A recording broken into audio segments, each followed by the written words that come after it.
But before that, we'll be draft of game number 1, Nemesis versus Luminosity Gaming, 2 worlds qualified teams facing off against each other in the draft. Yeah, and once again, immediately we're seeing the Tyranitar ban, which is pretty funny because I feel like when we've seen the Tyranitar from Lutano, it's not that it's been bad per se, but it certainly hasn't looked as strong as, for example, the Phalanx or just some of Lutano's other picks, who Lutano usually a kind of a hero player. But hey, we're getting rid of it. They do not want to see that Tyranitar. Yeah, Phalanx as well, really a bully in this metagame currently, removing that option, but so many top path Pokemon to choose from, whether that's Central Area or top really, I suppose. Asmo will lock in that Umbreon as that first pick. Love that decision, mostly because I imagine either of these teams would love to grab the Blissey. And despite having the Umbreon picked on the other section, Luminosity Gaming will be locking that in their first pick spot. Really interesting, very early picks. Not that these Pokemon are not worthy of early picks, but to see every single one of these, Umbreon to me particularly is an interesting choice because we've seen it banned a decent amount and first picked a decent amount, but also ignored a lot today. Yeah, absolutely. And I mean, they already started their kind of defender-based strategy in the banning phase while using their first ban on that Trevenant, making sure that Joey doesn't get that. I keep saying iconic pick, but it feels like Mr. Mime has quickly stole that title in terms of Joey's repertoire as they are now locking it in yet again. Final selections for Nemesis. We need to find out what top path Pokemon Metallic is going to play and what is going to head to the central area for Trainer. We did have the hover of the Gardevoir, maybe a counter pick option, but now they are rotating back to what seems like Old Faithful for Nemesis in that Icy Wind Glaceon. I do as well like the Gyarados. It's one of the few Pokemon, one of the few brawlers, I think, that once it gets online, it's not going to be as worried about the walls that we're seeing out of Mr. Mime, because it's always engaging with bounce, just jumping over things. I love to see this. Lutano has been looking very good on the Mimikyu, but we haven't really seen it today. I know, we haven't had options, but a double evolution composition is a great shot, as well as the tough early game of Gyarados. This gives a lot of room for Lutano to work. You're not too worried about early level 5 flanks from either Sylveon or Glaceon. They can both get those, but they're not super threatening to the enemy squad. Now Overlord and Lutano can work hand in hand on these all-rounders and really try to force an early game advantage out of a otherwise very strong early game team of Nemesis. Yeah, and even though we do have triple evolution on the side of Nemesis, again, it is 2 of the slower evolutions plus 1 that is extremely fast. So you're not as worried in the early game. There's going to be a lot of other stuff, obviously, on that side to level up as time goes on. So there's a lot of freedom as far as how aggressive we want to see Luminosity Gaming play or passive early on, and just using their space that will be built to kind of just get their own experience. I feel like the pacing is more up to them. Oh, absolutely. They are going to be the ones moving the benchmarks of this matchup.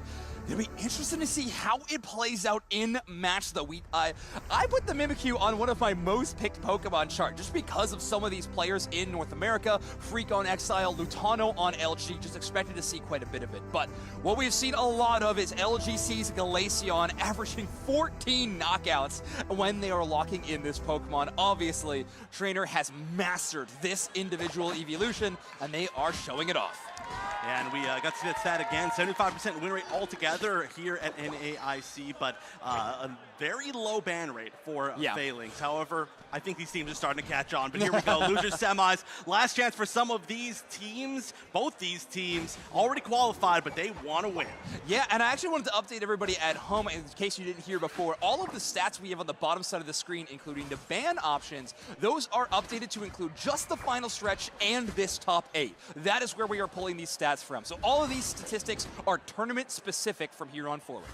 Nice. This is great information, honestly, to have. And I am just so surprised that Phalanx is so low banned with how high the win rate is. But let's take a look at what's actually happening at the start of this game. Like I said, I didn't expect a lot of super early aggression. We're not going to see anything really as far as invasions go. Overlord is sitting, attacking the air, making sure that their form is still strong. As they need just a few more to evolve. Got to make sure the B button still works, too. You got to really make sure that on that Switch controller, you're always ready to go. Lutano at level 5 is going to be abandoning the top side of the map. Normally you don't see that, especially when there is a Magikarp on the enemy side, which is going to throw all their damage towards Asmonable. Shadow Claw will do enough, and Lutano is going to take out that Umbreon. Otter, Joey, and Lutano going to get to work in the scoring department. Wow, that is already a Gyarados. That is extremely fast. I did not even see when that happened, but one thing that I do like, which is now kind of a moot point, but I've noticed a lot of teams when Gyarados is on top, they actually ignore top or somewhat just keep some defense there and try to win bottom. That way they're ahead in both paths, but that's not exactly what happened here with how fast we saw that Metallic evolution. Yeah, we're absolutely just trading the central area. It might look like that's Nemesis' home turf, but that is 3 members trying for the invade. Mimikyu will take out one as Lutano strikes first. It'll be JL getting involved in that KO battle, and of course Otter. Great sharing from Luminosity Gaming. Yeah, I'm actually really surprised that Otter got the Cramorant again. I mean, that has been an extremely high percentage win rate for that player on this team so far today. And a few teams have answered it, have tried to get rid of it, and I felt like it was a good decision, but you let Otter roam free, and it is a scary thing. Yes, it is terrifying. Overlord, however, in this position is terrifying just in terms of look on that Combustion. You know my opinions on that Pokemon, but it's not threatening so far in the damage. Not too much aura, you know, if we're going to give it that title. Currently at level 6, looking for that level 7 evolution, more so looking for that level 8 to unlock the fighting styles that Blaziken can bring. Of course, give it Unstoppable with the Overheat is a nice matchup into the Gyarados in particular. Yeah, that is going to be one of the only really good ways I think that they're going to have to counter that initiation, which is obviously it's very difficult to counter the initiation of a Gyarados if they can find one good bounce or a unite into a bounce. There's just a lot of different things that you can do as Gyarados. As it's spinning around, we can see the bounce charging. Right now, though, we might get the first kind of team fight here. Not too many members of Luminosity Gaming trying to defend against this Regieleki. We might see an attempt to steal. JL just sitting there, hoping that nobody checks that tall grass, but one Egg Bomb could be it. Yeah, both of these are support Pokemon, so technically they get that additional bonus damage to wild Pokemon at that level 4 mark, and of course a little bit later on when they get those plus moves. So having a chance to steal is very high in the department of both Blissey and Mr. Mime. Good attempt, not going to make it happen. And with that Hoopa portal down by Rex, they're going to bring the whole squad to try to chase down not 1 but 2 objectives to start this match. Yeah, rather than try to burn down this Reggie Ice, once Luminosity Gaming realized that they had an advantage there, they were chasing really far to try and take down an enemy, but now, no backup there for that poor Cramorant. Gonna be going down, and unless we see a miracle steal right here, they stopped attacking completely. Great turnaround from Nemesis, realizing that was the only chance to steal, and quite a good one, of course, as well, but they managed to get rid of that eject button resource, plus they managed to secure the Reggie Ice themselves, and this tier 1 goal zone with a really big overdunk. Huge overdunk into this match of 166 points from Nemesis. You can see on screen their player cams, they are getting excited, getting locked in as well. Luminosity Gaming are going to need to find a way to respond, and in terms of scoring, it has been tough sledding for this team. LG has not been able to get any big overdunks, and with both tier 1s remaining for Nemesis, this Hoopa impact on the game is ever present. Oh boy. Okay, managed to get the KO. We'll see if there was an attempt to stop that just by pushing everybody back, but there's, I think, just a few too many members, and that's going to be a decent overdunk with the opposite tier 1 goal zone going down. Luminosity taking the top path, Nemesis taking the bottom path, which does probably signify what they're going to be focusing on later in the game, especially with, like you said, Hoopa's mobility being so important.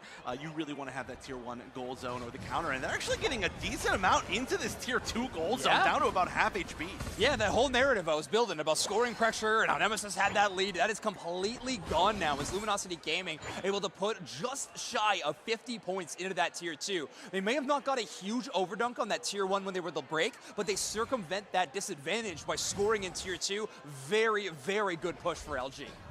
And now the Regieleki is going to be even scarier for them. They could get some huge overdunks. We're going to see the Unite come out from Otter and the Umbreon as well, stealing away some of those shields from Joey. Didn't actually manage to get all that many, but we're going to see 2 members go down for Luminosity Gaming. Actually, 3 for 2. This is a brawl. So many members going down. 2 coming back through the reset, though. Lutano managing to get 1. Can he get away? Oh, no! Trapped and finally taken down. But in the meantime, we are going to see Overlord come back on the Blaziken, already getting pretty high level. And that means that nobody at this point is going to take that, despite how many KOs there were during that fight. Yeah, fantastic look from a couple of teams there. I can't believe Metallic's Gyarados was able to tank a Bliss Assistance boosted Cramorant Unite move, basically that entire time. Metallic was able to just stand in front of it and eventually knock out that Cramorant, and then of course, Mimikyu kind of stealing the show. Rex stunned in the final moment when they were trying to secure the Regieleki. They won't be able to earn that objective, but Nemesis does lock up that basement Regice. Yeah, they actually all just left. Like, they had an opportunity to free fight for it, but they're like, nah, you can take it. I don't really care. And I just want that level of experience. I think they maybe realize that the point lead is really, really close, and they want the strength lead, but wow, they got a little bit wiped right there. Overlord playing at about, I don't know, 5% HP. They didn't manage to get a Citrus Berry, but this is still very scary for them. Yeah, they're just trying to get out of there. That goal zone does go down, and once again, we see a pretty big unite from Otter. Not sure if they were able to fully get that KO, but regardless, I mean, it's going to be 2 KOs from the side of Luminosity Gaming, and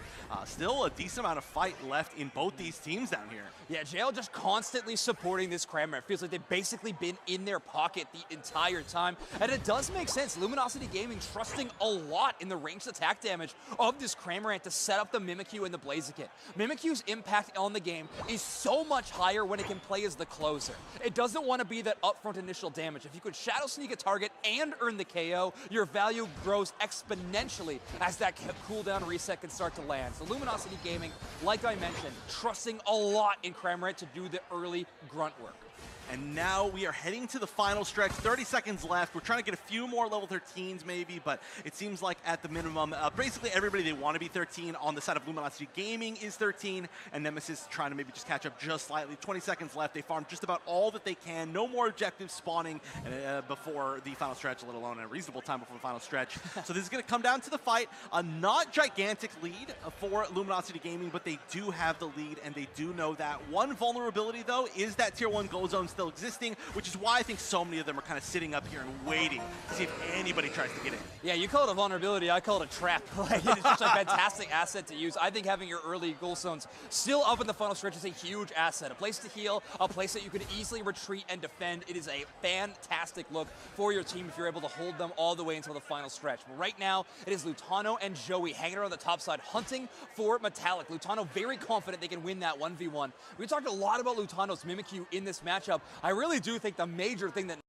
to be worried about is this level 14 Blaziken from Overlord. It is going to be a titan if it can make it into the backline of this double EV composition. All right, now it doesn't look like it cares so much about Nemesis. This is Rayquaza, but there we go. We're going to see Otter pop the Unite. Same thing again, once again, with the Asnable on the Umbreon, but it doesn't look like it was able to steal any shields. It might have been a little bit early as the Blizza's shields were still sitting on Overlord. They're actually burning down Rayquaza. I'm not sure exactly how much life it's got left, but just about 50%. I love what Nemesis did there. They bail from that team fight, but Rex works all the way to the other side and drops the Hoops Unbound Unite move. Trainer takes out Mimikyu, but now Overlord's getting to work. They're finally brought down. Ethan able to avoid getting KO'd constantly on this Sylveon. Draining Kiss, Mystical Fire putting in some work, and Glaceon gets a KO streak of 3. Trainer popping off. Asable and Rex are letting them know, and a Quadra knockout for the Glaceon. Rex takes 1, and all 5 members from LG are gone.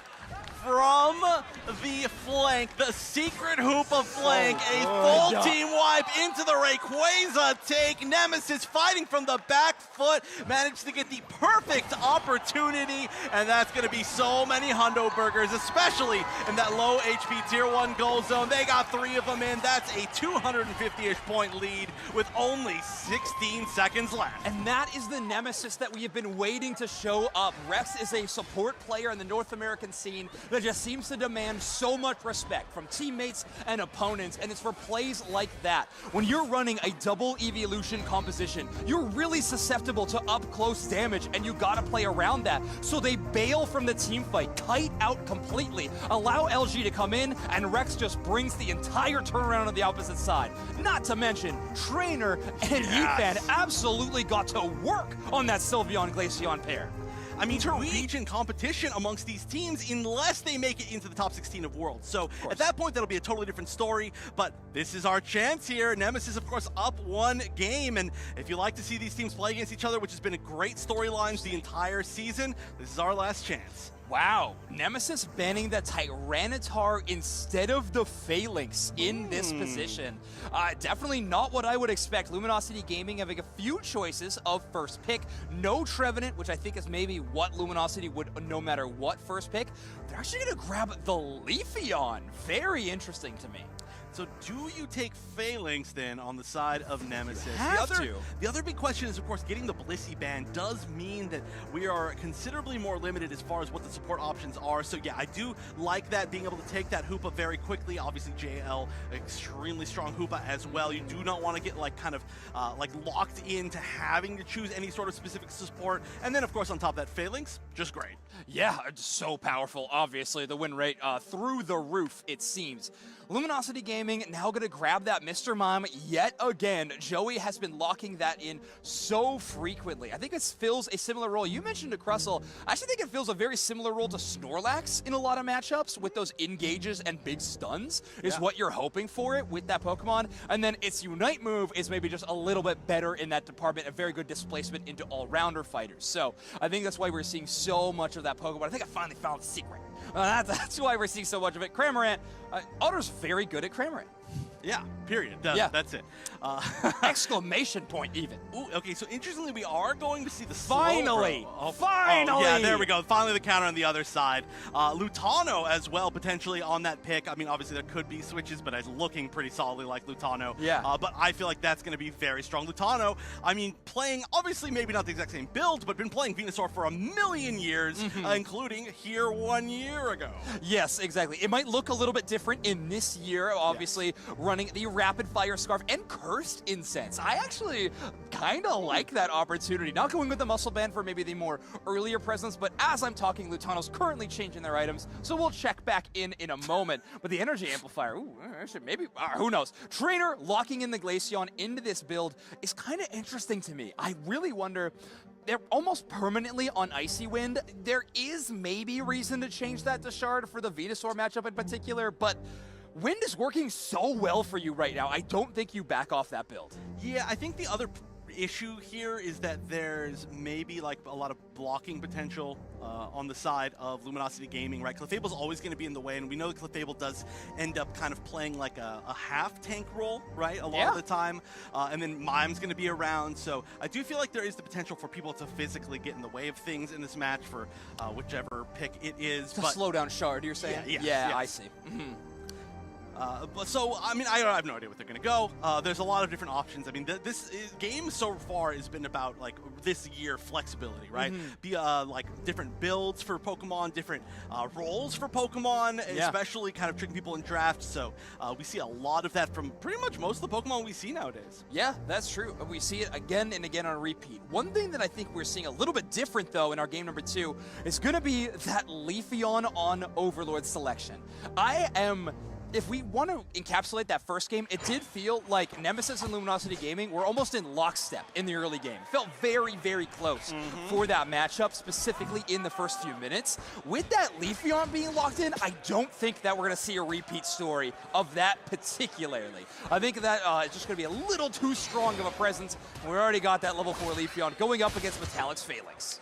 Yeah, I mean, this is a very strong early game team just in general, right? I mean, Cramorant very strong at controlling spacing early on and just being able to force damage on things if they are trying to be a little bit too aggressive. Mime can obviously get some very quick early picks if people are close to walls. And the Leafeon, which we are going to see, is going to be Leaf Blade. Is going to, I'm sorry. Razor Leaf. Yeah. I always do that. I always say the wrong Leaf. Too many blades, too many leaves. I know exactly which one is which, and yet my brain chooses to ignore that. But yeah, we are going to see that rather than the Solar Blade. Oh my goodness, now I'm all mixed up. We got there. All right, Joey moving towards the top side. That will set up a 4v4. Our Nemesis going to be receiving their defender on the bottom side. Fun fact, Joey from Luminosity Gaming has picked Mr. Mime in every single game during NAIC with 6 wins and 3 losses.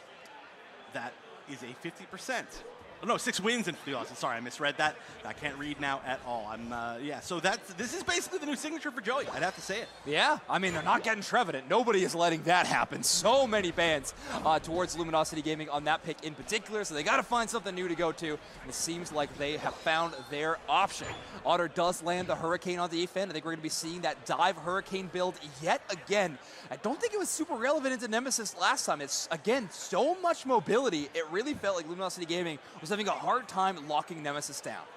Yeah, but we just need one good opportunity in those final moments for a big unite from Cramorant, and then it could change everything. Also, Hurricane has been used a lot to try and kind of engage.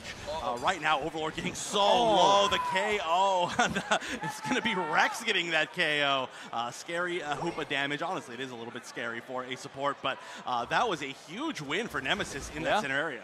That frozen ground of Glaceon, freezing Leafeon as they hung out a little too long on that tiny circle on the ground. And Trainer and Rex obviously take full advantage. Metallic starting to come online as well. Level 6. This no retreat Phalanx is in the enemy side. However, this is why you draft Venusaur. Lutano putting the theory into practice as we now have, I mean, the artist of Death Ball running into the enemy squad. Oh, yeah. I mean, this is, I'm so glad that we're going to see it. Of course, for those who don't know, you can actually hit basically every, as Doopsnack calls them, every dink, every one of these little members over and over with this move. So you can basically melt it extremely fast, and you're going to have to find some really strong positioning from Metallic.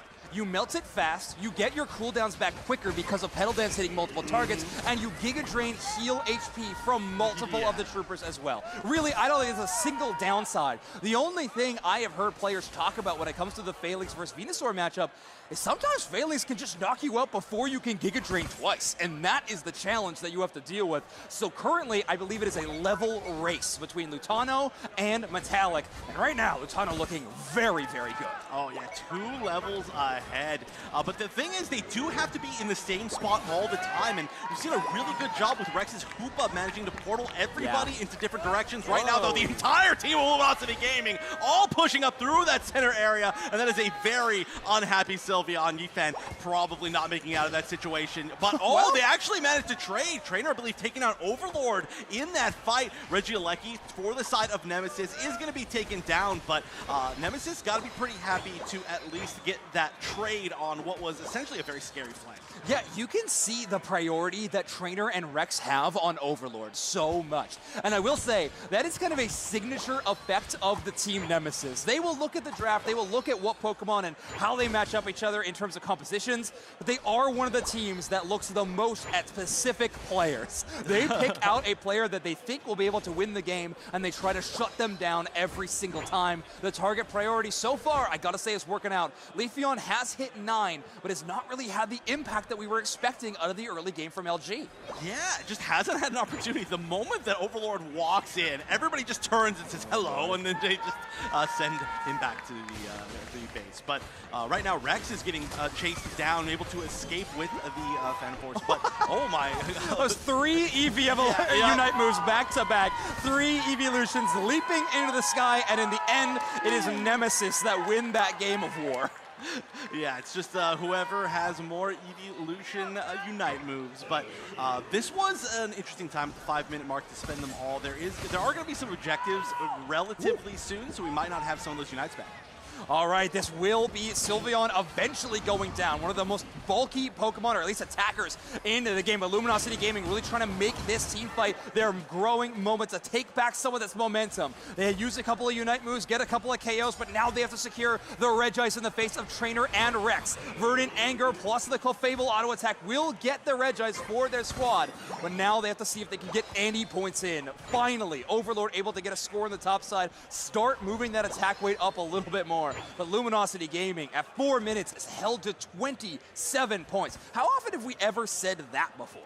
Very rarely. And again, this is match point for Nemesis to make it back into the grand final. So all the pressure in the world is on Luminosity Gaming right now. However, they were winning that last game, and then the comeback did happen. So we could see the reverse as well. Is that a slow beam on a Mr. Mime to try to shut that down? And it's taking a ton of damage, but Joey manages to get out of there, especially with that wall. So big Unite used for not a whole lot within that singular fight. They are going to manage to get at least 1 KO, but Lutano coming in down to support, and with the usage of that Sylveon Unite, I think this might be a tier 1 gold zone going down. Regieleki landed as well, which means Metallic could throw in 50 points to the top side and 50 more from Trainer. Gigantic overdunk in the bottom side, and gold zones are starting to disappear rapidly for Luminosity Gaming. Nemesis have not lost a single gold zone and are sitting at a scoreline of 300 points. Somebody in the crowd is screaming right now. I just want to point that out. I can hear them all the way from the back of the house. There are some Nemesis fans out there that are very excited with how this game is going.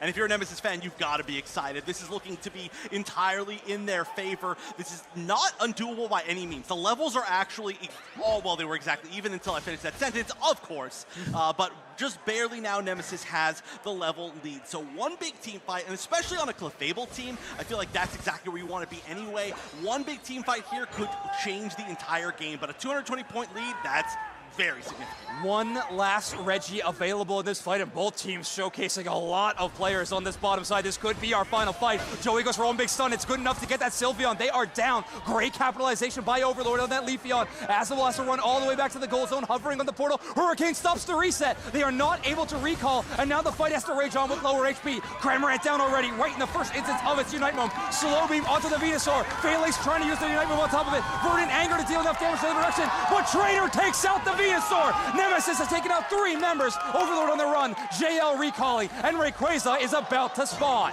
Barely stopping, or no, barely not stopping that recall. That would have been gigantic. That could have been the game. And now the question is, what do you do with this lead as Nemesis? You used, I mean, on both sides, a lot of resources to not go down in that fight. But we do see now the buff going to Nemesis. We see a big level advantage, level 15 for Trainer on that Glaceon. This is huge, but now both teams are playing pretty passively. And I do get that from Nemesis. Obviously, with such a lead, you don't want to force the issue if you don't want to. But now they're going to have to find really strong positioning. We do see Rex on the bottom trying to make sure that nobody caps into that tier 1 goals, and they've got both of them up, though, and Luminosity Gaming is going to have to make the first move. Trainer LGC is at level 15, and they have to play so safe. The only Unite move for Luminosity Gaming is the Emerald 2-step from Overlord, and I can tell you there's only one target that Leafeon wants to be chasing down. Might be the Rayquaza, though, because it starts getting a little bit of damage. Gulping Gatling Missile, bringing that Ray down to about half HP. Rex does land the Surf onto the Venusaur, trying to stop a little bit of that healing, as Metallic is trying to retreat, as they are chasing away from the Venusaur. They eventually go down. Luminosity Gaming starting out this fight with 1 KO, but Nemesis has traded 2 the other direction. Trainer caught in a bit of danger. They're trying to do as much damage as they can before they leave this fight. Joey takes down the Glaceon. Lutano takes down another. 2 members left up for both of these rosters. Rex trying to use the Unite move. They hold on to it for so long. Heath Bandit gets a KO streak at 2. Venusaur down. Luminosity Gaming are wiped off the battlefield, and only JL is rushing towards the Ray Pit. 25 seconds left, and we do have only JL up. Rayquaza getting reset. That's not going to be an option. 218 points down. Luminosity Gaming so far from being able to score. Nemesis just has to defend. They've got Sylveon on bottom. They've got Slowbro on top. They've got somebody there for Rayquaza, but it's not going to even go down in time. And Nemesis will close up this losers finals 2-0. Luminosity Gaming fall to Nemesis, top 4 at EUIC, and now dedicated to the top 2 spots of North America, taking down the 2-time world champion in Overlord and Luminosity Gaming. With solid games as well. I mean, the first one was a clean comeback, and game number 2, they were just in control the entire time. Even with the counter pick from the Venusaur that was looking so strong, they weren't able to make it work. That Phalanx win rate is just going up, and so is that Nemesis win rate. Metallic playing so well around their team, trusting in a lot of the stuns that they would be able to pull off, making sure that if they are ever engaging on the Venusaur, it was when the Giga Train wasn't up or when they had a moment to breathe, whether a stun on the Venu or otherwise. And now Nemesis get their chance to run back against Orange Juicers. That was a very interesting matchup on the winner's side. I know that team is hungry for that once again.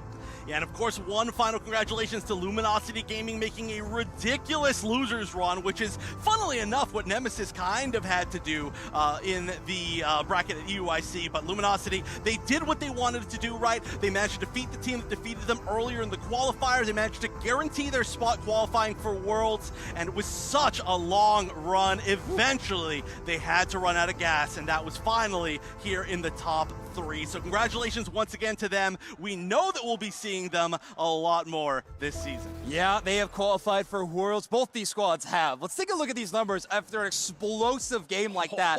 Trainer LGC on 10 knockouts on this Glaceon. I mean, they are proving that this Pokemon is still meta, but I think Trainer is quickly proving that they are one of the best central area players in the entire world. I mean, last year, the team that they were on at the World Championships didn't get to make as much of a splash as they could, but you wouldn't be able to tell that if you ask their opponents or players around the venue, even